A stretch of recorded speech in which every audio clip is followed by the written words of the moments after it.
O Senhor esteja convosco. Ele está no meio de nós. Proclamação do Evangelho de Jesus Cristo segundo São João.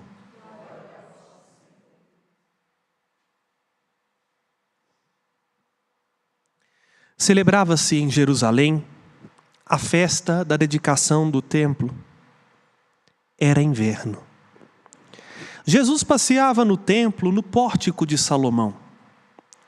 Os judeus rodearam-no e disseram: até quando nos deixarás em dúvida? Se tu és o Messias, dize-nos abertamente. Jesus respondeu: já vos-lo disse, mas vós não acreditais. As obras que eu faço em nome do meu Pai dão testemunho de mim. Vós, porém, não acreditais, porque não sois das minhas ovelhas. As minhas ovelhas escutam a minha voz. Eu as conheço e elas me seguem. Eu dou-lhes a vida eterna e elas jamais se perderão, e ninguém vai arrancá-las de minha mão. Meu Pai, que me deu estas ovelhas, é maior que todos, e ninguém pode arrebatá-las da mão do Pai. Eu e o Pai somos um. Palavra da salvação. Glória a vós, Senhor. Do Santo Evangelho sejam perdoados os nossos pecados. Caríssimos irmãos e irmãs, hoje nós fazemos memória um grande santo e doutor da igreja, Santo Atanásio. Nascido do norte da África, provavelmente na região do Egito, Atanásio, logo ainda quando adolescente, converteu-se ao cristianismo, à fé católica. Foi secretário executivo, para falar de uma linguagem nossa hoje, do bispo de Alexandria. E justamente por isso participou do primeiro concílio, o concílio de Niceia. Aliás, primeiro não, né? Segundo. O primeiro concílio foi em Jerusalém, que inclusive nos é atestado nos Atos dos Apóstolos. Mas o segundo concílio, o concílio de Niceia, no ano 313, lá estava Atanásio. E Santo Atanásio, ele deu a vida, em todos os sentidos da palavra, por esta verdade que nosso Senhor Jesus Cristo nos apresenta no Evangelho de hoje. Eu e o Pai somos um. Bom, o que estava acontecendo na época? Acontecia que dentro da igreja, um bispo chamado Ário começou a ensinar uma doutrina, e esta pregação de Ário levou muitos fiéis à incredulidade ou à dúvida. O que esse Ário ensinava? Ele ensinava que Jesus Cristo não é Deus. Jesus Cristo é um ser humano, como qualquer outro ser humano, por quem o Pai teve uma predileção. E por ser predileto do Pai, o Pai o adotou como filho. E justamente por isso, o Pai deu a Jesus o Espírito sem medida. Claro, nós que temos um atributo que recebemos no nosso batismo, e que vamos o desenvolvendo pela oração, pela escuta, pela intimidade com o Senhor, já percebemos logo de cara que isso é uma grande falácia, isso é uma grande mentira. Jesus Cristo é Deus. Mesmo sendo homem, Ele é Deus. Ele é 100% homem, 100% Deus. E não há diferença entre a natureza de Jesus e a natureza do Pai, ao ponto de Ele mesmo dizer: eu e o Pai somos uma coisa só. Eu e o Pai somos um. Nisso levou Atanásio a, inclusive, a apresentar não só com textos da Escritura, mas com a própria inspiração da fé, os erros do arianismo, que foi combatido no concílio de Niceia, e de onde nasce para nós o credo, que até hoje nós professamos. Por isso o credo, nós temos aquele nome que as pessoas às vezes acham que é o nome do sorvete, né? Credo niceno-constantinopolitano. Niceno, porque a primeira parte foi desse concílio de Niceia, onde tem aquela cláusula que está lá para nós. E em seu Filho, Deus de Deus, luz da luz, Deus verdadeiro de Deus verdadeiro, gerado, não criado, consubstancial ao Pai. Foi ali que a igreja entendeu isso. Jesus é em tudo igual ao Pai.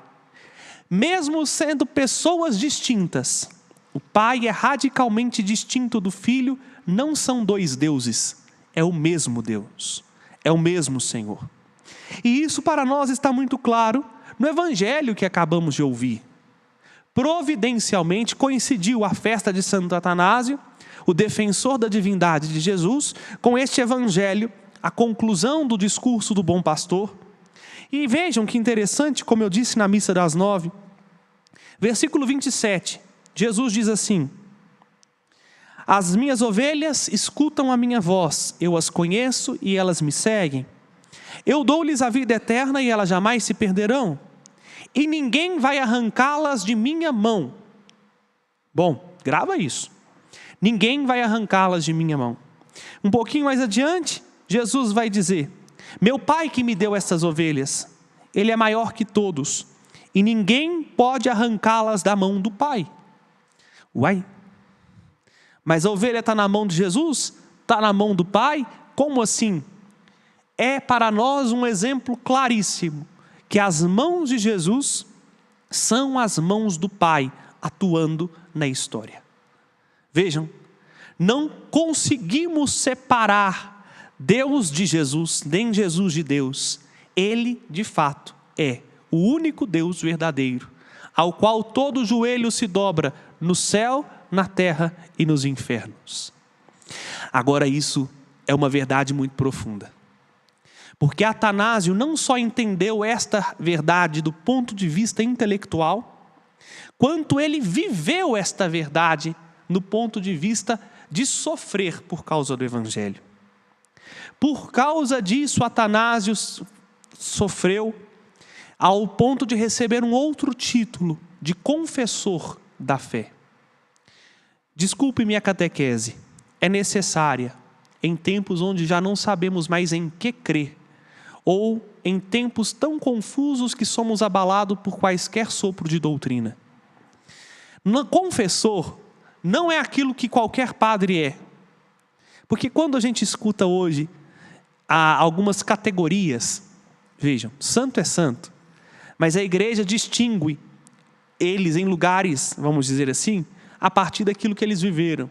Então nós temos os apóstolos, vamos começar a hierarquia do santo direito, né? A Virgem Maria, o modelo perfeito de santidade, abaixo dela São José e logo em seguida os apóstolos.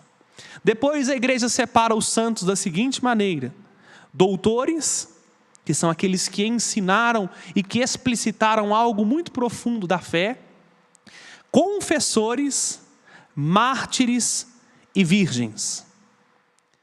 Bom, um confessor não é quem atende confissão. A gente acha que é, né? Ele se tornou santo atendendo confissão. Não.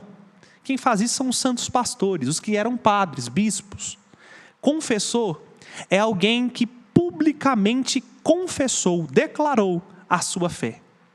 Que tinha muitas ocasiões para dizer o contrário ou para viver de modo absolutamente distinto daquilo que creu. Mas tornou claro com a sua vida e confessou publicamente a fé que acreditou. A diferença do confessor para o mártir é que o confessor sofreu e não morreu. Não chegou ao ponto de ser assassinado. O mártir, além de sofrer, derramou sangue. O confessor quase morreu, mas não morreu.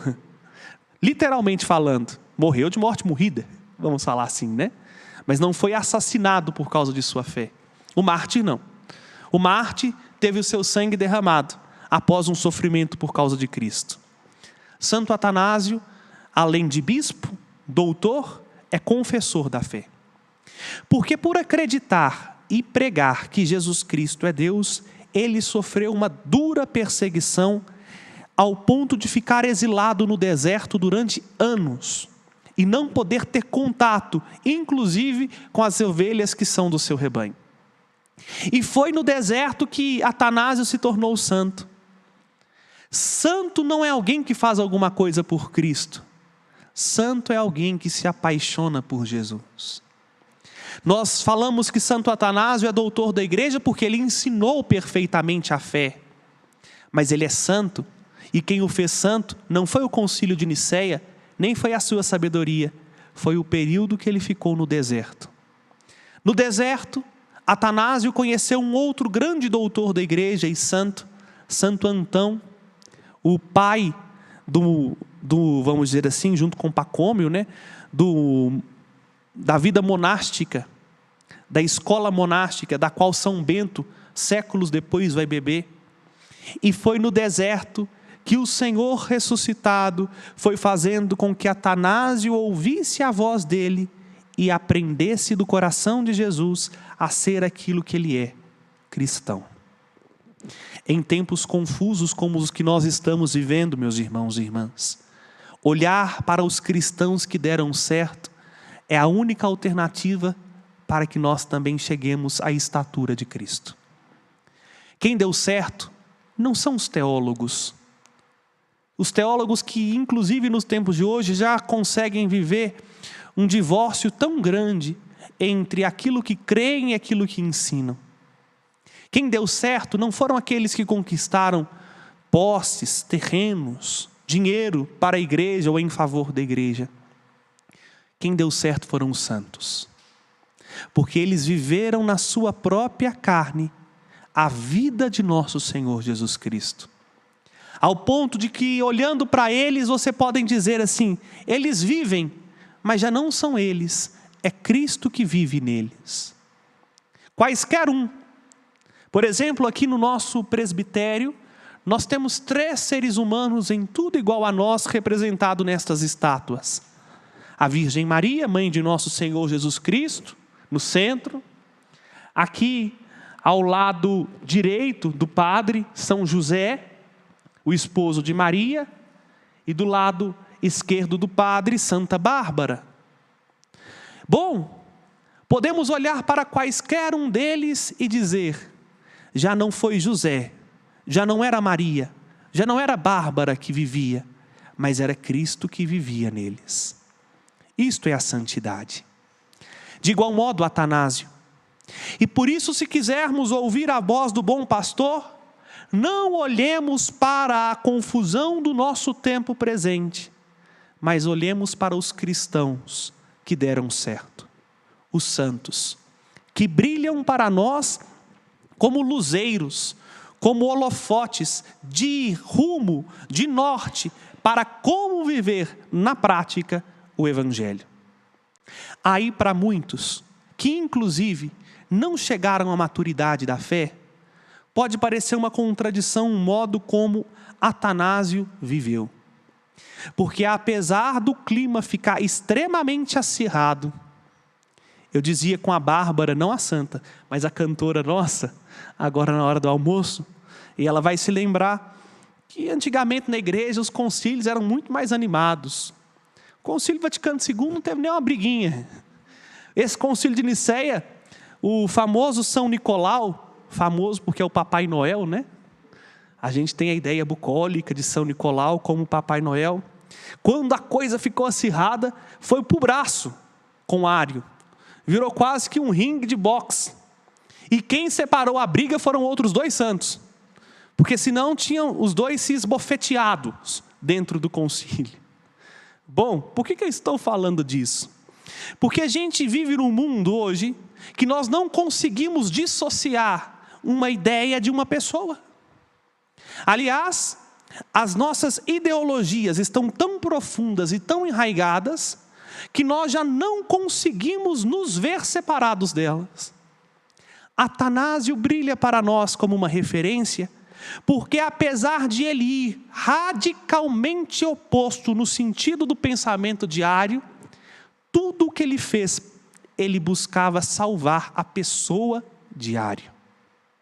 Entendam? Não é porque alguém está numa vida contrária àquilo que o Evangelho ensina, que nós não vamos acolhê-la, mas nós precisamos fazer como Atanásio, fazer de tudo para que esta pessoa se salve. Ao ponto final de que Ário escolheu permanecer na sua ignorância, que já não era mais ignorância, porque ele já sabia os riscos e estava completamente ciente do que estava escolhendo. Aí já não há mais o que fazer. Foi uma livre escolha de Ário continuar apegado à sua visão reduzida de Jesus.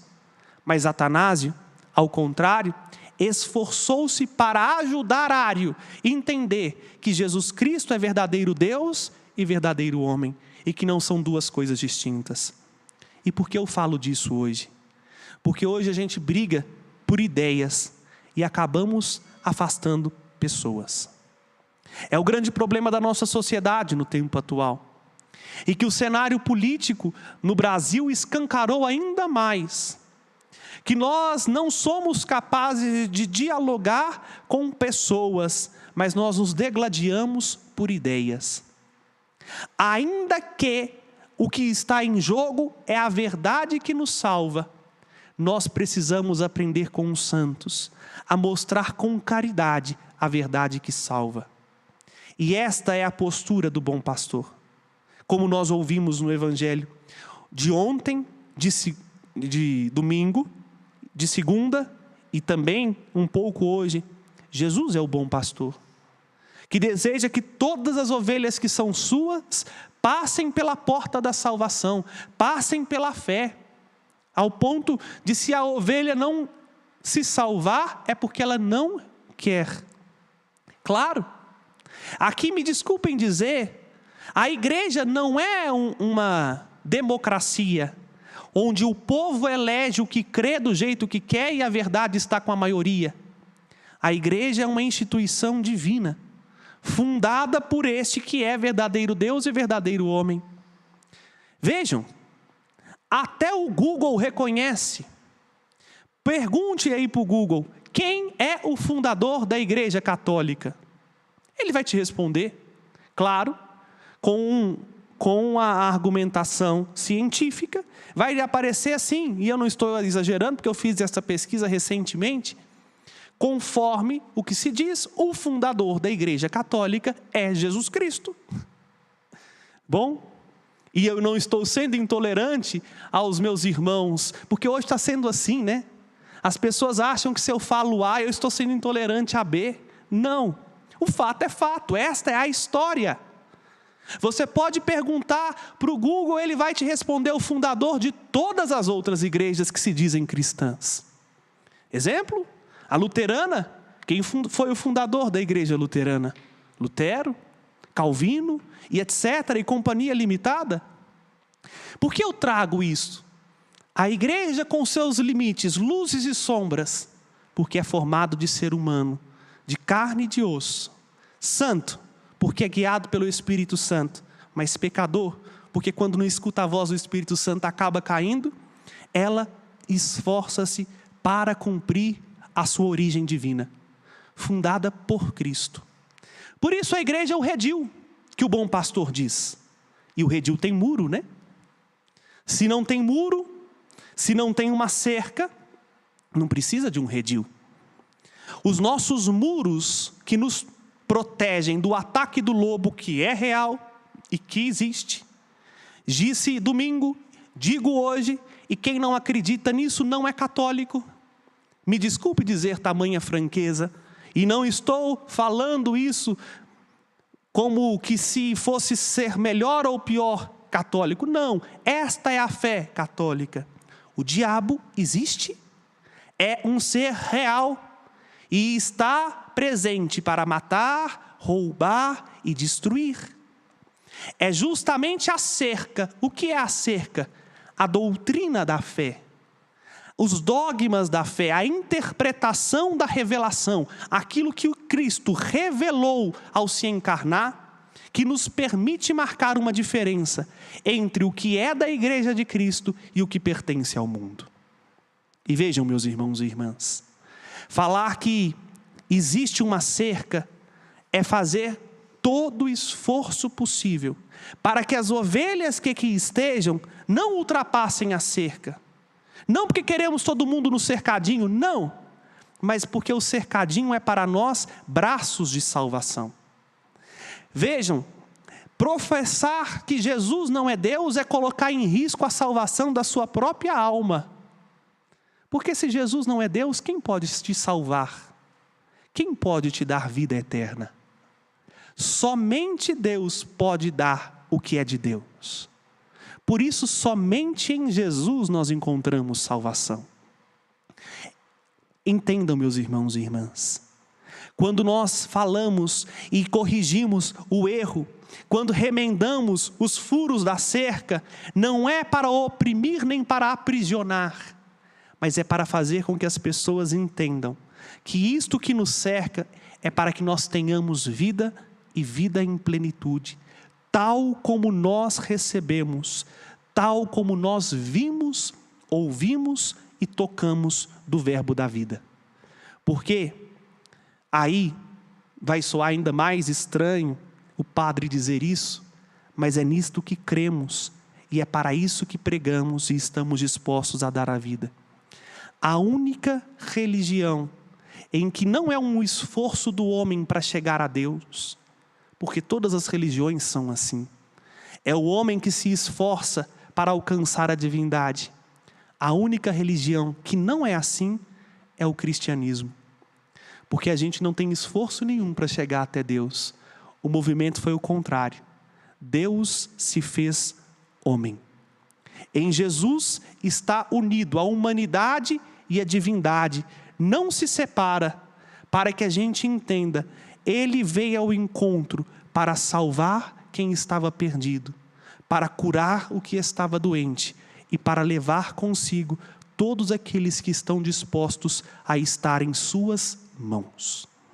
Esta é a profunda mensagem do Evangelho de hoje, lida à luz da vida de Santo Atanásio. Precisamos, portanto, meus irmãos, aprender caminhos de diálogo, mas tendo em vista onde queremos chegar. Não dialogamos para ficar rodando em círculo, mas dialogamos para alcançar a meta, a porta pela qual nós queremos entrar. A nossa meta é o redil do Senhor. A nossa meta é a vida eterna, que só o bom pastor pode nos dar. E Ele veio para isso. Basta que nós tenhamos a coragem de fazer uma única coisa: escutar a sua voz. Nisto, não seremos nós os protagonistas, é verdade. Porque quem vai à frente é o pastor. A ovelha só o segue. Mas se o seguirmos, teremos tudo o que precisamos. E o mundo, ao olhar para nós, reconhecerá a quem nós servimos. É assim que Jesus disse na última ceia: eu peço, Pai, para que eles sejam um, e o mundo creia que Tu me enviastes. A primeira leitura de hoje, e aqui eu termino falando, os cristãos são chamados pela primeira vez deste nome. E por quê? Porque eles pregavam bem? Porque eles faziam coisas boas? Não. Porque os pagãos, olhando para um modo como aquelas pessoas que acreditavam em Jesus viviam, reconheciam neles o próprio Cristo. Ser chamado de cristão é uma responsabilidade muito grande, porque exige de nós sermos como outros Cristos, sermos imagem e semelhança daquele que é o bom pastor. Na nossa casa, no nosso trabalho, ainda quando não tem ninguém nos observando, no silêncio do nosso quarto, saber a qual voz nós escutamos e a quem nós estamos dispostos a seguir. Se seguimos o Cristo, chegaremos confiantes ao seu aprisco e temos a certeza de que teremos muito mais alegria e daremos muito mais alegria ao coração do Senhor se conosco levarmos muitas pessoas para o aprisco. Porque fora de Jesus não há vida. Sem Jesus não há salvação. Porque só Ele é o caminho que verdadeiramente conduz ao Pai. Só Ele é o caminho, a verdade e a vida. Louvado seja o ressuscitado, nosso Senhor Jesus Cristo. Para sempre seja louvado.